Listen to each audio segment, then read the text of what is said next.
gente! Bom dia, boa tarde, boa noite para você que está aí assistindo, a hora que você estiver assistindo.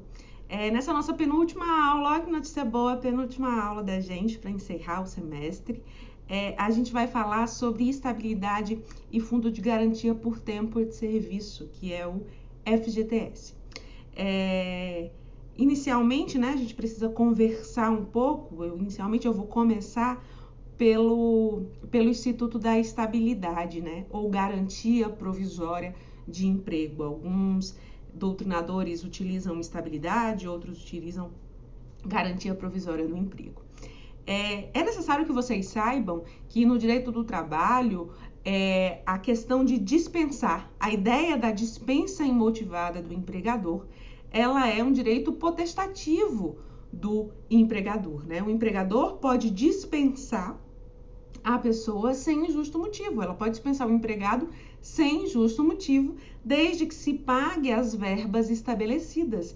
E isso foi trazido e foi colocado na CLT de forma clara como a reforma trabalhista. Já existia, óbvio, já era possível, mas de forma clara. A reforma trabalhista acrescentou o artigo 477-A na CLT, para dizer o seguinte, permitam-me a leitura: as dispensas imotivadas individuais, plurimas ou coletivas equiparam-se para todos os fins, não havendo necessidade de autorização prévia de entidade sindical ou de celebração de convenção coletiva ou acordo coletivo de trabalho para sua efetivação. Então, a reforma trabalhista botou um fim e disse o seguinte: olha, se a empresa vai dispensar um monte de gente de forma coletiva, ou plurima, várias pessoas, ou vai dispensar uma única pessoa, ela não vai precisar da autorização do sindicato para fazer isso, nem de uma convenção coletiva para que se tenha essa demissão em massa. Foi isso que foi estabelecido com o artigo 477-A da CLT. Então, esse direito é um direito potestativo do empregador, ele pode dispensar sem justo motivo os empregados no momento e no dia que ele quiser. Entretanto, existem situações que impedem que esse empregador exerça esse direito potestativo. Então, existem situações em que esse empregador ele não vai poder exercer esse direito. São aquelas situações em que o trabalhador, em que o empregado se encontra acobertado por uma garantia provisória de emprego, por essa estabilidade no emprego. Inicialmente, existia a figura da estabilidade decenal. O que quer dizer essa estabilidade decenal? Após 10 anos de trabalho naquela empresa, o empregado, ele passaria a ter estabilidade, ou seja, ele não poderia mais ser dispensado sem justa causa. No entanto, em 1966, foi criado o FGTS, que é o Fundo de Garantia por Tempo de Serviço. E era facultativo para o empregado optar pelo FGTS ou continuar tendo direito, caso fizesse 10 anos na empresa, a essa estabilidade decenal. Então, em 66 se criou o FGTS, mas criou-se de forma optativa. Apenas com a Constituição de 1988, ou seja, a atual Constituição Federal do nosso país, é que o regime, né, o FGTS, ele passou a ser obrigatório. Então, todas as contratações de todos os trabalhadores seletistas passariam a ser feitas através do FGTS, ou seja, todo mundo passaria a ter direito a FGTS e não poderia mais optar pela estabilidade decenal. Então, com o advento da Constituição Federal de 88, se extinguiu esse direito à estabilidade decenal, sendo apenas permitido esse FGTS, que é uma contrapartida, né? Você tem uma poupança forçada, que é o FGTS, mas você acaba não tendo essa estabilidade. É tanto que os servidores públicos, né, os servidores públicos estatutários, eles não têm direito ao FGTS, por exemplo, porque eles já têm direito à estabilidade. Então, aí você deve estar se perguntando, sim, mas quem já tinha? Quem já tinha essa estabilidade decenal de 10 anos lá no emprego antes do advento da Constituição Federal, ela continuou com a sua estabilidade, porque era um direito adquirido. Mas todos que foram contratados a partir da Constituição de 88, passou-se a ser obrigatório a optar, né, pelo FGTS. Como eu disse a vocês, esse direito potestativo do empregador de demitir, ele existe, está previsto na CLT, no entanto, existem exceções. E é isso que a gente vai começar a ver. Além dessa estabilidade decenal que não mais existe hoje, existem atualmente estabilidades provisórias, né, garantias de emprego provisórias que se encontram previstas tanto nos ADCTs quanto na CLT e em súmulas do STF ou do TST. A primeira delas que a gente vai tratar é o dirigente sindical. Quem é esse dirigente sindical? É aquela pessoa que é escolhida para dirigir aquele sindicato, de fato, exercer atividades de direção dentro de um sindicato. Essa estabilidade ela é garantida pelo artigo 8º da Constituição Federal, o artigo 8º da Constituição Federal, pela súmula 369 da CLT. Como é que se dá essa garantia? O dirigente sindical, ele tem garantia do emprego, ou seja, ele não pode ser dispensado sem justo motivo, do registro da sua candidatura até 1 ano após o final do seu mandato. Então, registrou a candidatura, foi eleito, registrei a candidatura, fui eleito. Até o final do meu mandato, mais 1 ano, aquele empregado, ele não pode ser dispensado sem justo motivo, exceto por justa causa. Quanto tempo dura esse mandato, professora? 3 anos. Então, o mandato do dirigente sindical normalmente é um mandato de 3 anos, então ele vai ficar 4 anos, digamos assim, com essa estabilidade, porque mas eu quero que vocês gravem exatamente isso, desde o registro da candidatura até 1 ano após o final do mandato. É assim que cai em concurso, é assim que cai no OAB, e é assim que eu preciso que vocês saibam quando vocês forem advogar e alguém tiver sido dispensado antes de terminar esse prazo de estabilidade, né? Essa estabilidade, ela vai existir mesmo que o sindicato não tenha sido registrado ainda no Ministério da Justiça e Segurança Pública, né, que agora é ele que é o responsável. Antes era o Ministério do Trabalho, mas com essas alterações nos ministérios, passou a ser obrigação do Ministério da Justiça fazer esse registro do sindicato. Então, mesmo que esse sindicato não tenha sido registrado no momento não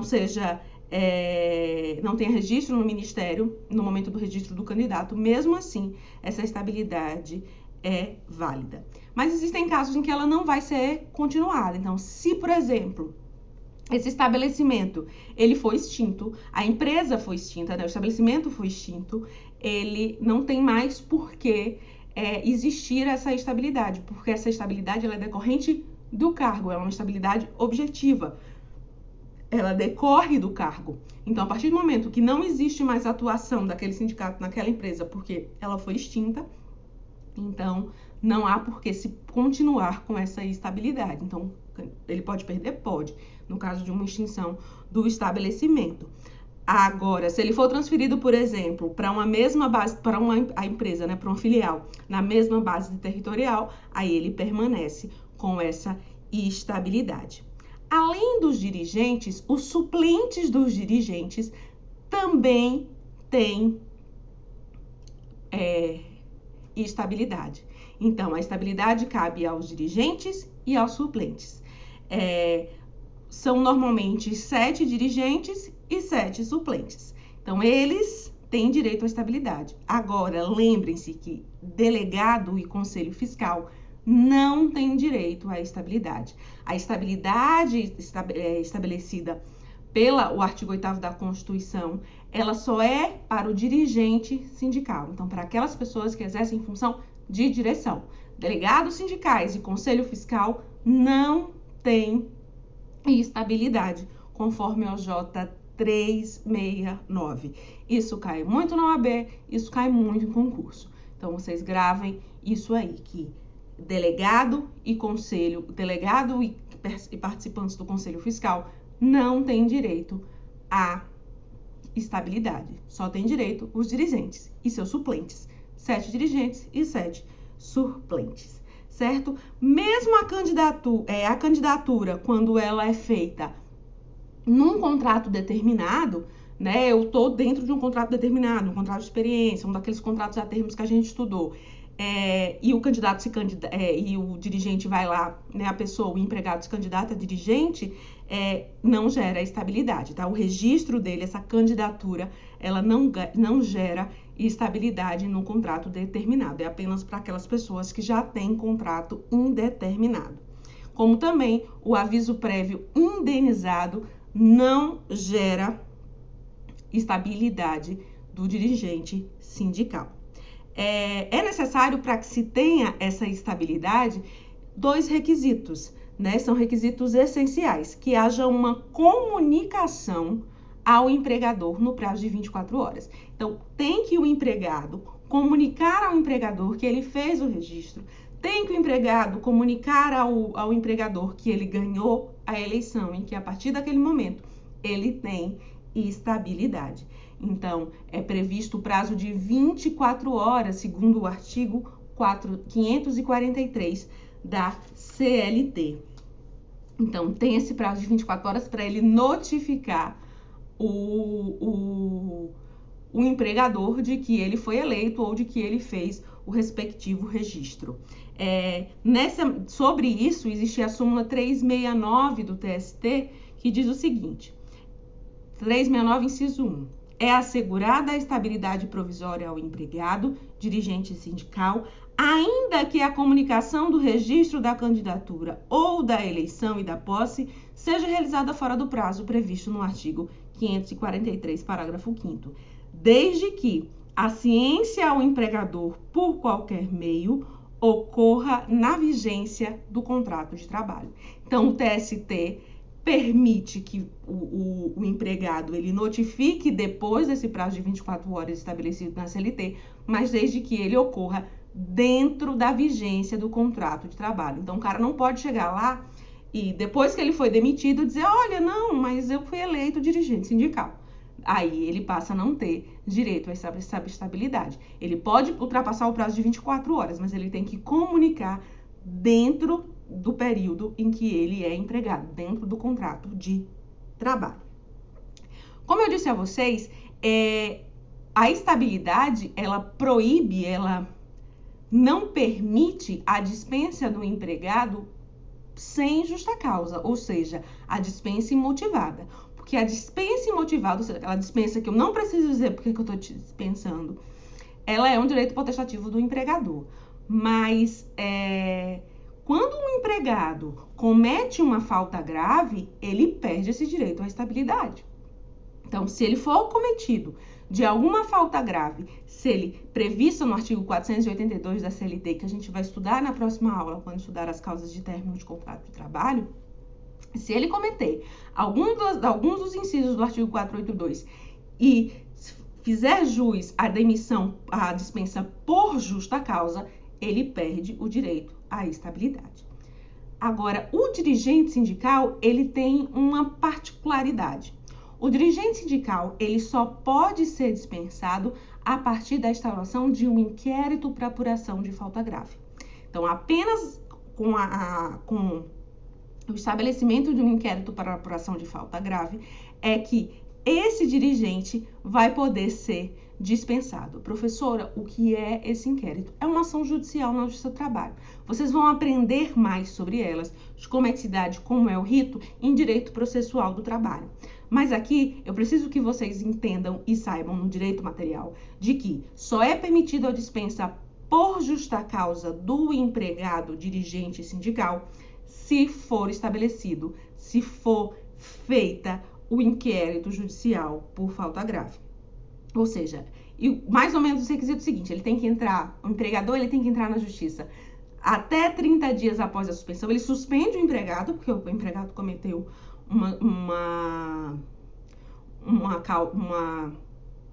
falta grave, ele suspende e ele vai ter o prazo de 30 dias após essa suspensão para entrar com um processo na Justiça do Trabalho, com uma ação judicial chamada inquérito para apuração de falta grave.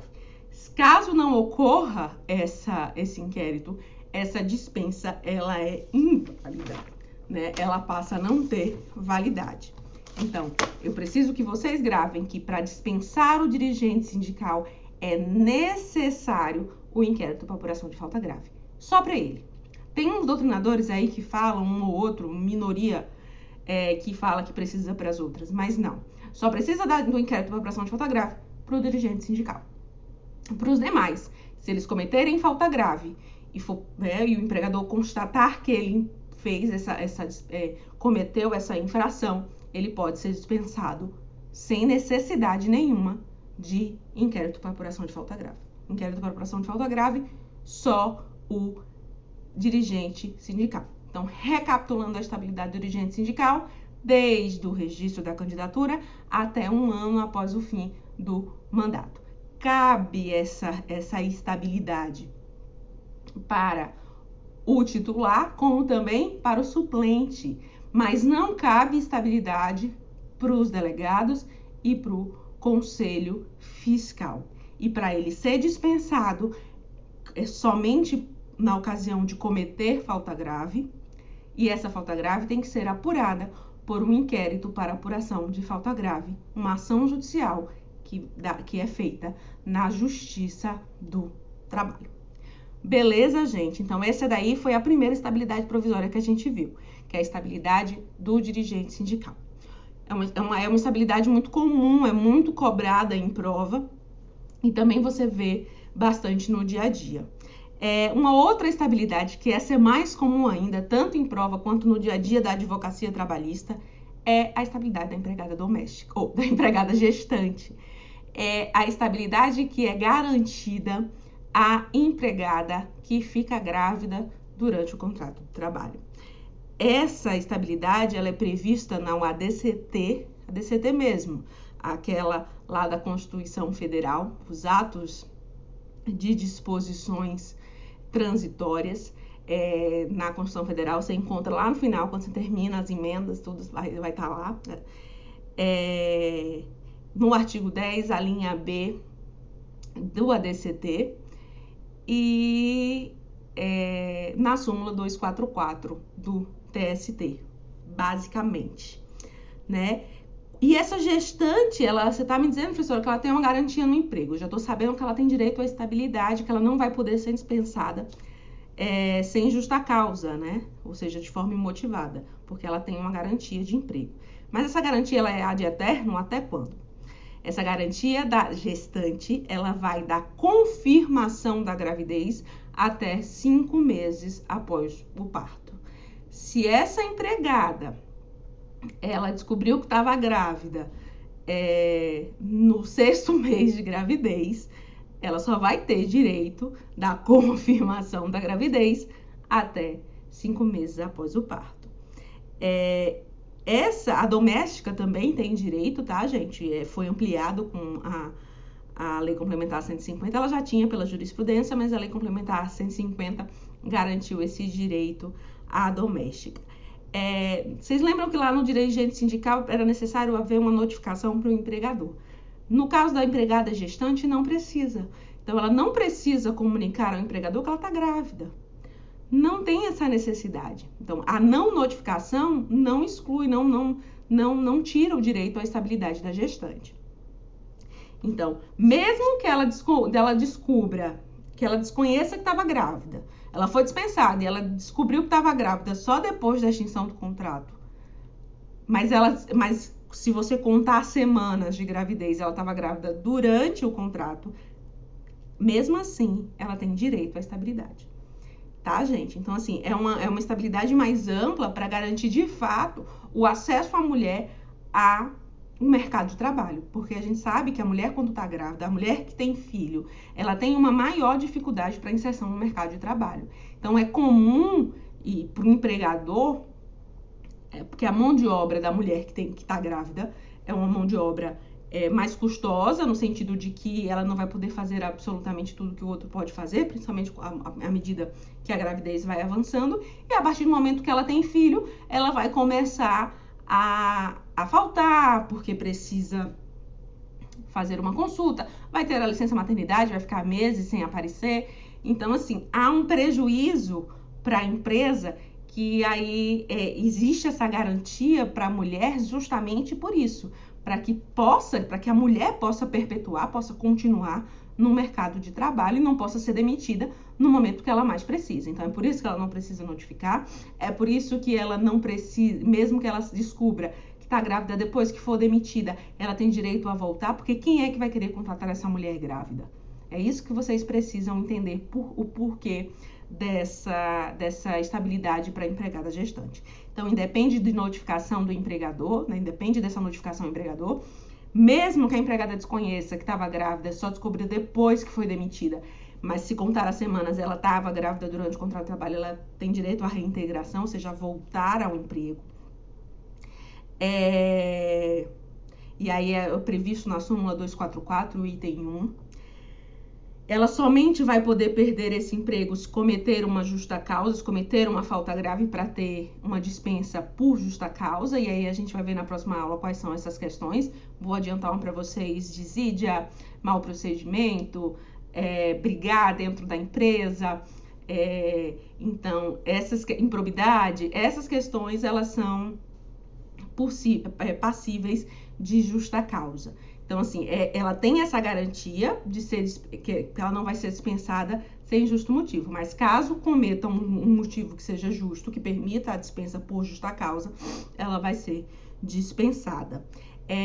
No caso aqui, vocês lembram que no dirigente sindical não cabe, mas para a gestante cabe, inclusive, no contrato determinado. Eu lembro que eu falei isso na aula, quando a gente falou de contrato determinado, eu falei que era permitido a estabilidade da gestante da pessoa que é acidentada no trabalho, mesmo que seja um contrato a termo, que seja um contrato determinado. Ou seja, a gestante foi contratada num prazo num contrato de experiência, por exemplo, e se descobriu grávida dali durante aquele processo, ela engravidou durante o contrato, ela passa a ter direito à estabilidade. Isso é uma coisa que foi mudada depois, acho que em 2014, por aí, foi alterada, mas ela passa a ter direito também. Se ocorrer num aviso prévio, ela também tem direito à estabilidade. Quer esse aviso seja indenizado, quer esse aviso seja um aviso prévio trabalhado. Mesmo que ocorra durante o aviso prévio a gravidez, ela passa a ter direito também à estabilidade. Porque o aviso prévio, a gente vai estudar também na próxima aula, ele é parte do contrato de trabalho, você continua trabalhando.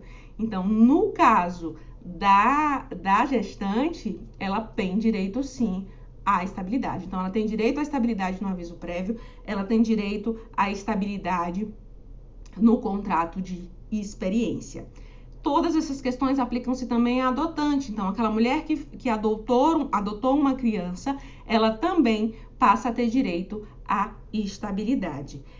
O TST reconheceu também essa estabilidade no contrato determinado de aprendiz. A gente não estudou o contrato de aprendiz, é um contrato que é feito para pessoas até 24 anos, né? Ela faz um curso e trabalha.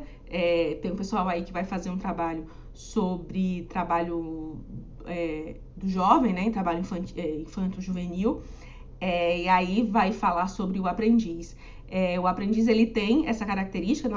Ele faz um curso e trabalha em um outro período. E essa pessoa também que se veja grávida, que esteja grávida durante o contrato de aprendiz, o TST também, em recurso de revista, entendeu que essa empregada também tem direito à estabilidade, certo? Quando a empregada ela é dispensada, se ela for dispensada, descobriu-se grávida, depois desse contrato, ela tem direito a ser reintegrada, ou se ela for dispensada, ela entra na justiça para ser reintegrada ou receber a indenização. Cabe ao advogado pedir as duas coisas. Ele pede a reintegração ou a reintegração, em caso não seja possível, que se pague a indenização. Mas quando for após a estabilidade, ou seja, a mulher só entrou na justiça, ela não quis entrar naquele momento, tal, ficou lá, foi demitida, mas não quis entrar na justiça, e só entrou depois que acabou a estabilidade. Então, ela não há porquê fazer com que ela retorne à empresa para trabalhar, né? Que ela seja reintegrada ao cargo. Então, nesse caso, cabe apenas o pagamento da indenização e não há possibilidade de reintegração. Também é possível que o juiz declare a reintegração, mesmo quando não há o pedido de reintegração, só de indenização. Não é julgamento extrapetita, né? Não é um julgamento que vai passar, não é um pedido extra. Se o juiz entender que a pessoa tem que ser reintegrada, mesmo que o advogado não tenha pedido, até porque o advogado não quer que a pessoa seja reintegrada, porque é difícil ele ganhar honorários assim, dá uma complicação. Na verdade, o empregado o advogado normalmente prefere que a pessoa seja indenizada e muitos não pedem a reintegração. Mas o correto é você pedir reintegração ou, caso não seja possível, a indenização. Tem juízes que não dão a reintegração porque vira um ambiente complicado, né? A maioria dos juízes, eles não dão reintegração para as pessoas que são demitidas no período de estabilidade, porque há um clima o cara não quer você trabalhando ali, então você só está trabalhando por uma ordem judicial, e aí há perseguições, há tudo mais, e nem o empregado quer mais voltar na realidade.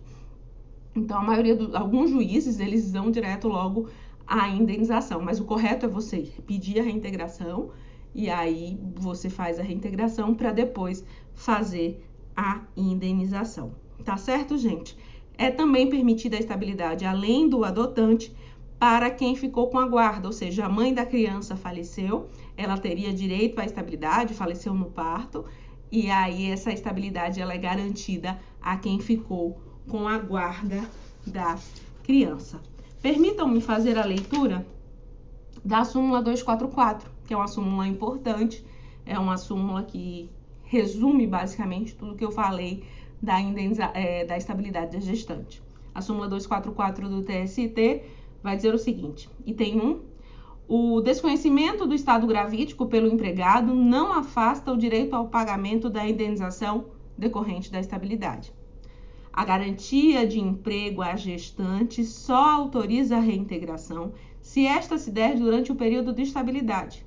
Do contrário, a garantia restringe-se aos salários e demais direitos correspondentes ao período da estabilidade. A empregada gestante tem direito à estabilidade provisória prevista no artigo 10º, inciso 2º, a linha B do ADCT, mesmo nas hipóteses de admissão mediante contrato por prazo determinado.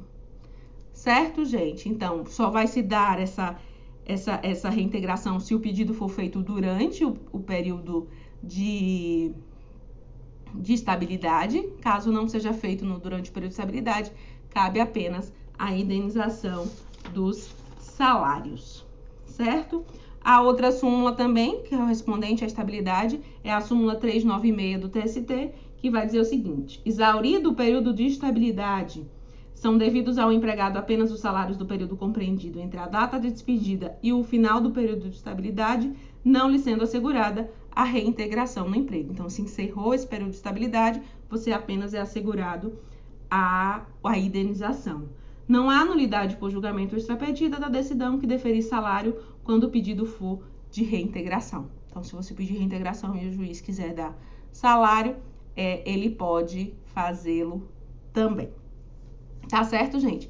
Então, isso é a estabilidade da gestante.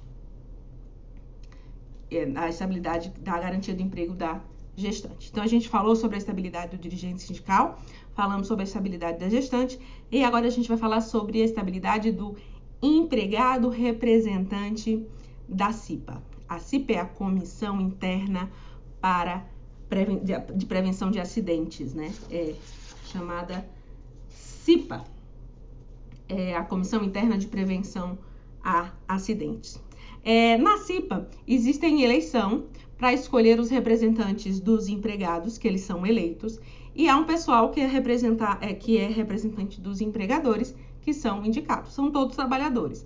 Mas, de um lado, eu tenho os empregados, os representantes dos empregados, e do outro, e a outra composição é feita por por indicados dos empregadores.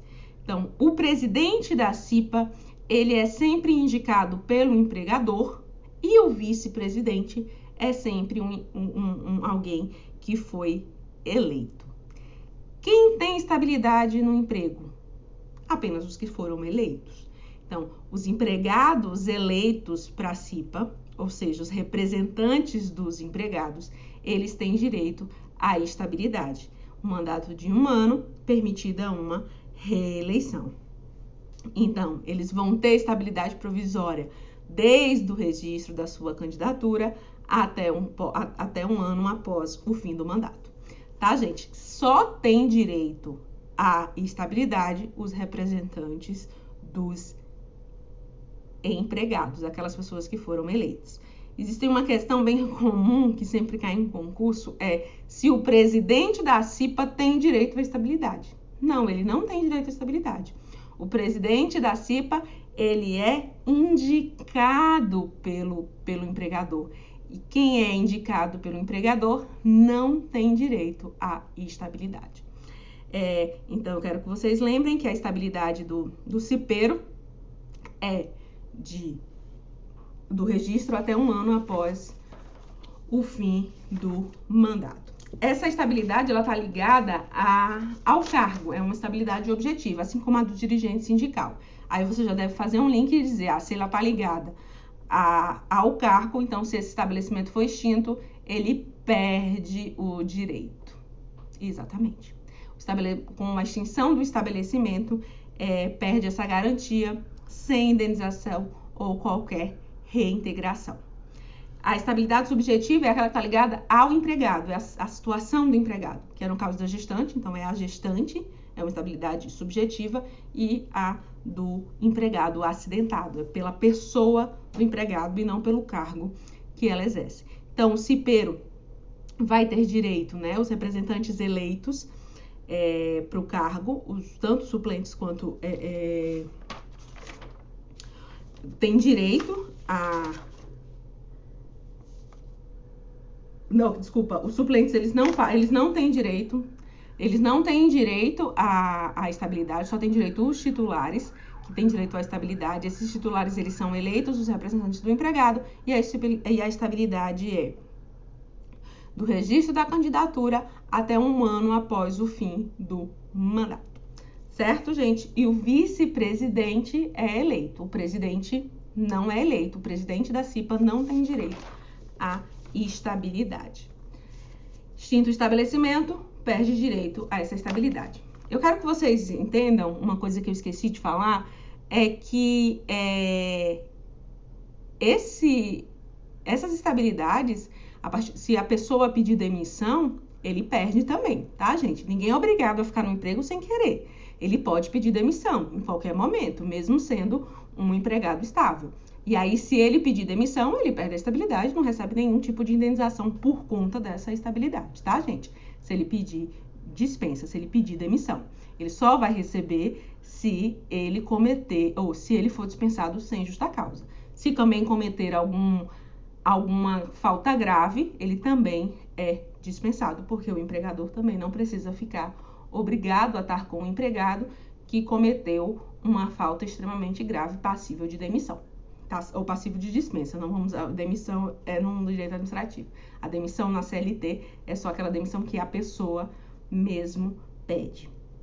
Tá certo, gente? Então, a pessoa, ela é livre, mesmo ela sendo estável, para pedir demissão. Não tem problema nenhum. Uma outra estabilidade é a estabilidade do empregado acidentado. Então, é aquele empregado que sofreu um acidente de trabalho, ele também tem direito à estabilidade. Como é essa estabilidade? Essa estabilidade, ela é pelo período de 12 meses após a cessação do benefício previdenciário de auxílio-doença acidentário. Então, a pessoa necessariamente tem que ter recebido, né, esse auxílio-doença, tenha ficado afastado da empresa, não sei por quanto tempo. Tem gente que fica por 1 mês, tem gente que fica por 2, tem gente que fica por 1 ano, 2 anos afastado. Então, essas pessoas que estão afastadas recebendo auxílio-doença, quando ela retorna da cessação desse benefício, ela deve retornar ao emprego e aí ela passa a ter a garantia de 12 meses. Muitas vezes, por que a garantia dessa garantia? Por que é possível? Porque muitas vezes a pessoa perdeu um membro, num acidente, não tem mais a mesma locomoção, houve algum dano, né, que não houve algum dano irreversível, um dano estético, qualquer outra coisa. Então, há essa garantia por conta disso também, porque a pessoa sofreu durante o trabalho um acidente e tem que ter, no mínimo, uma garantia. Óbvio, gente, que essa estabilidade também não impede a pessoa de entrar na justiça para querer indenização por danos morais, por danos estéticos. Tem um grupo também que vai falar sobre dano. Eu vou adiantar só uma coisinha aqui. A maioria dos danos são pedidos na questão do acidente. Então, se a pessoa teve um acidente e ficou uma redução da sua incapacidade laborativa, ela tem direito, independente dessa estabilidade, de entrar na justiça. Normalmente a pessoa entra pedindo as duas coisas, porque normalmente ela é demitida. Mas se ela não for demitida, ela tem direito a entrar na justiça e pedir indenização por conta do dano que ela sofreu, né? Quer seja um dano estético, quer seja um dano material, quer seja o próprio dano moral. Tá certo, gente? Então, a estabilidade é de 12 meses após a cessação do auxílio-doença. Esses 12 meses, eles não podem ser reduzidos por negociação coletiva. Não cabe a negociação coletiva, segundo o artigo 611b, afastar, reduzir essa estabilidade. Os requisitos para que se tenha direito ao a essa estabilidade é que o afastamento ele seja superior a 15 dias, ou seja, você tem que ter se afastado, o seu acidente tem que ser tal, que você tenha que ter se afastado do emprego por mais de 15 dias e que você tenha recebido o auxílio acidente acidentário, que é o benefício no N95 e não 31, que é o auxílio doença. Então, você ter recebido o auxílio acidente e ter um afastamento superior a 15 dias. Tem que ter esses dois requisitos cumulativos. Quando é que você tem uma exceção a isso? No caso de doença ocupacional. No caso das doenças ocupacionais, são aquelas doenças que elas vão se acontecendo no decorrer dos anos de trabalho. É aquela LER que a pessoa desenvolve, é aquele problema na coluna que a pessoa desenvolve porque é um empregado que pega muito peso ou é um empregado que fica muito tempo sentado e desenvolveu no decorrer do tempo uma doença que ele não tinha antes e passou a ter. Esse trabalhador, que é o que hoje é uma das coisas mais comuns de acontecer, é a doença ocupacional. Esse empregador, mesmo sem ele ter o afastamento, esse afastamento pelo INSS, que dê 15 dias e receba auxílio, ele vai entrar na justiça, ele pode pedir na justiça o direito à sua estabilidade. Ele também tem direito à estabilidade de 12 meses, né? Aquele que tem a doença ocupacional. O empregado acidentado, ele também passou a ter direito, de acordo com a súmula 378, à estabilidade mesmo no contrato de trabalho por tempo determinado. Então, se for um contrato de experiência, num contrato a termo, ele também, se sofreu um acidente de trabalho, ele passa a ter direito também à estabilidade, independente se esse contrato ele é indeterminado ou determinado. Os domésticos também têm direito à estabilidade por acidente de trabalho e o TST entende que é devido estabilidade também, né, que tem direito à estabilidade também, no caso de acidente de trajeto. É aquele acidente que ocorre na ida ao trabalho ou na volta ao trabalho. A pessoa pode mudar um pouquinho o percurso ali. Eu parei para comprar um pão. Comprar um pão no caminho de casa não vai tirar a responsabilidade da empresa. O que não pode acontecer é você fazer uma volta nada a ver, de um caminho nada a ver, aí não tem a responsabilidade da empresa. Mas se for naquele trajeto e você parou um pouquinho para pegar um pão para ir no supermercado e aconteceu algum acidente, um acidente de carro, você caiu do ônibus, sei lá o que for, é considerado acidente de trajeto e equiparado a acidente de trabalho. Existia uma MP, que era a MP do contrato verde e amarelo, que retirava esse direito, mas, no entanto, e aí foi por isso que eu também não comentei em nenhum momento das nossas aulas sobre o contrato verde e amarelo, porque ele caducou, graças a Deus. A MP caducou e aí passou a não mais ter, né, quando eu comecei a explicar a vocês, passou a não mais ter vigência. Esse contrato verde e amarelo não pode mais ser estabelecido, já que a lei não foi feita, né? Então, a gente falou aqui sobre a estabilidade do dirigente sindical, que é uma estabilidade do registro da candidatura até 1 ano após o mandato. A gente falou da estabilidade da gestante, que é uma estabilidade que desde a confirmação da gravidez até 5 meses após o parto. A estabilidade do cipeiro é desde o registro, né, desde o seu registro até 1 ano após o final do mandato. Só tem direito o cipeiro aqueles que são do empregado, né, que foram eleitos pelo empregado. E falamos sobre a estabilidade do acidentado, né, daquele que sofre acidente de trabalho, que é de 12 meses após a cessação do benefício de auxílio-doença. Existem umas outras estabilidades que não são tão corriqueiras, mas eu vou só comentar por alto aqui, que é a dos representantes da CCP, que é da comissão, que é uma comissão de conciliação prévia. Vocês vão ver essa comissão em direito processual do trabalho, mas é uma comissão que é feita para fazer a questão dos processos dentro da própria empresa, né, resolver os conflitos dentro da própria empresa. E aí os candidatos, existem uma parte que é eleita, como na CIPA, que é de forma paritária, umas partes são do empregador, outras partes são do empregado, e aí essas partes que são eleitas, eles têm direito de 1 ano após 1 ano da eleição até 1 ano após o fim do mandato, né? Tanto para os titulares como para os suplentes. Aí lembra que na CIPA, a diferença para a CIPA é que a CIPA não tem direito aos suplentes. E existe uma outra que é a questão dos representantes dos empregados. O artigo 11 da Constituição Federal, ela vai trazer que todas as empresas, né, já existe desde a Constituição, todas as empresas que tenham mais de 200 funcionários devem ter escolhido um representante para lidar diretamente com o empregador. Até a reforma trabalhista não tinha essa estabilidade, não se tinha ainda definido a legislação sobre isso. Mas aí foi se acrescentado o artigo 510D na CLT e aí passou-se a ter essa estabilidade para esse representante eleito desde o registro até 1 ano após o fim do seu mandato. Então, são essas as principais estabilidades previstas para um empregado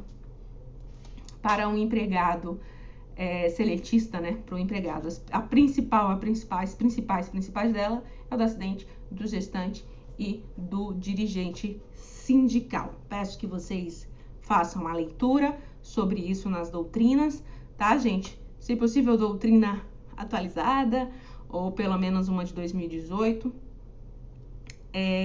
que façam uma leitura, ou de artigos, ou de alguma coisa, e também das súmulas que eu citei aqui. Eu vou encerrar essa aula, vou começar uma outra sobre FGTS, né? Vou encerrar esse vídeo e começar uma outra para a gente falar sobre FGTS. Até daqui a pouco.